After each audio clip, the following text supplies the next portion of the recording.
Hey everybody, Brickhouse here, and just a little follow-up to an earlier video. The U.S. women's national team, Women's World Cup 2023, ousted, gone, bye-bye, see you later.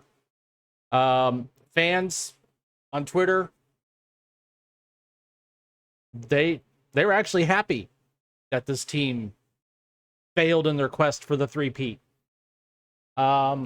Me?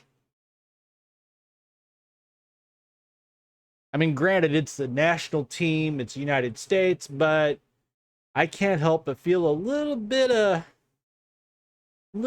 joy in the fact that these woke women, especially Rapinoe, whatever her name is, was the one that missed the penalty kick that caused the team to lose and get eliminated. I can't help but feel a little bit of joy in that. Well, while most of us basically said karma's a bitch, reap what you sow, ESPN, on the other hand, and I did play this in the other video, but I don't think the audio was loud enough because it was recorded off somebody's TV. ESPN, on the other hand, took a different tact. ESPN praises MeganRapinoe for her patriotism, says she loved America in absurd SportCenter tribute following the U.S. women's national team exit from the World Cup.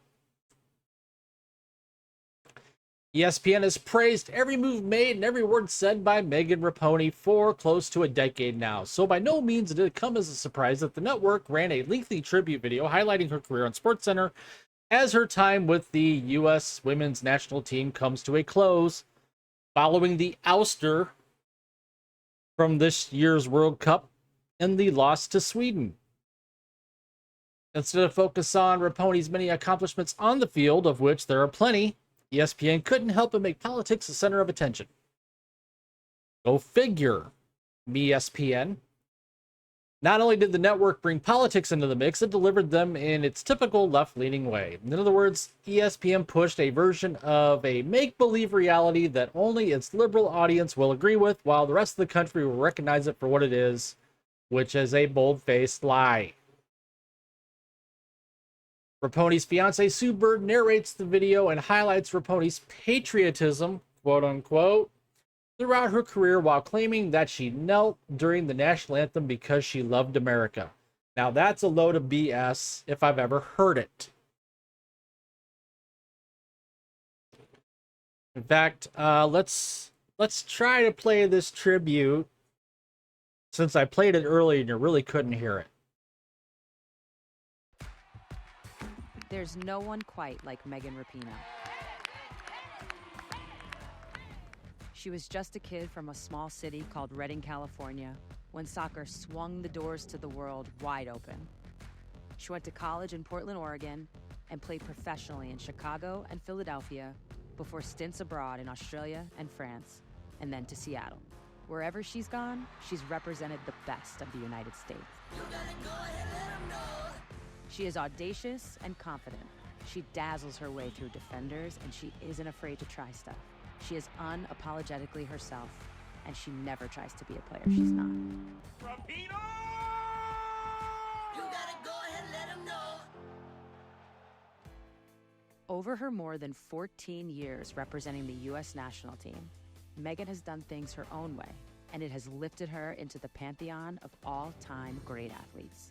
Yeah, people who don't know Megan call her a lot of things, but the list should start with winner. She won an Olympic gold medal in 2012, followed by winning 2 World Cups in 2015 and 2019. We want to win everything all the time. In 2019, she was named the best player in the world, and she did it even as some people were hoping she'd lose. Her patriotism is what has driven her to lend her voice to those who need it. When she started kneeling to protest racial inequality in the United States, she did it because she loved America. Okay, first of all, if you're kneeling during the national anthem,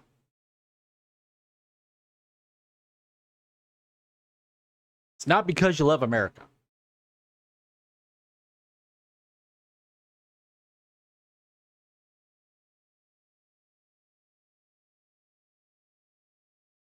That's all I'm going to say about that. I can't stress that enough. And believed it could be a better version of itself. There's no level of status that will protect you from the clutches of inequality. When she accepted her award as FIFA's Best Player of 2019, she used her speech to call on everyone to join the fight in stamping racism out of soccer. When she fought for equal pay, which included suing her own bosses at the federation and risking her spot on the national team, she didn't do it for herself. She did it for the young girls who have yet to represent the U.S., the girls who will one day play for their country without ever having to sit in a boardroom pleading to be treated equally. Megan never set out to be a gay icon. That's just what happened when she was herself. Gay! Honest and open. And she has been standing up for trans kids so they can feel the same joy she has felt playing soccer over her legendary career. It's our responsibility to make this world a better place. While Megan is one of a kind, her empathy and compassion for others is what has made her a leader. It's why her U.S. teammates can't talk about her pending retirement without crying.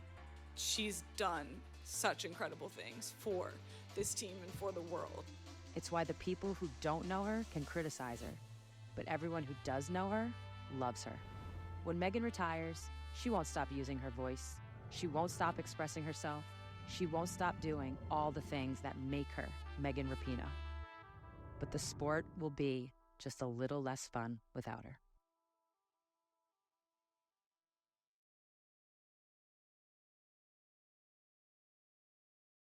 Okay, so again, kneeling for the national anthem.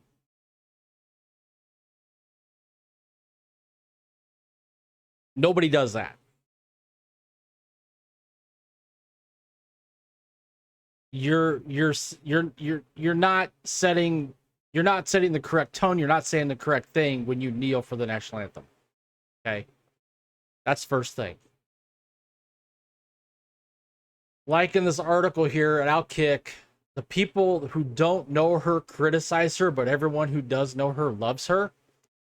Well, I don't know her. I'm criticizing her, and I don't really want to know her. And if I did know her, I probably wouldn't love her. I mean, this woman lives in La La Land, just like a lot of the members of the national team live in La La Land. And this national team has probably become one of the most hated national teams ever when it comes to women's soccer. I mean, I remember the women's national team in the early 2000s. People loved them. People got behind them. But this one, nobody can get behind.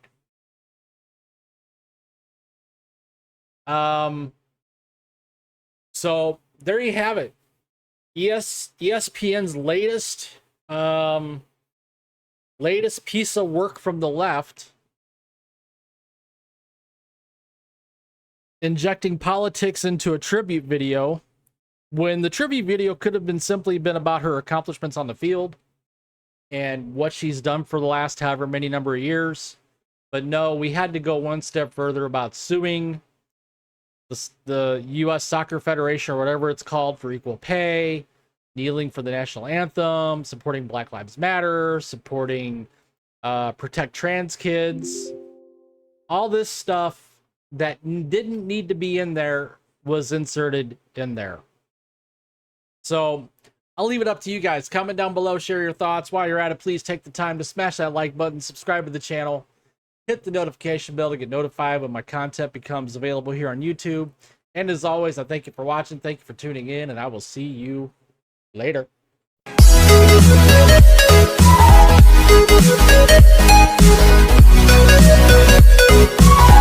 We'll be right back.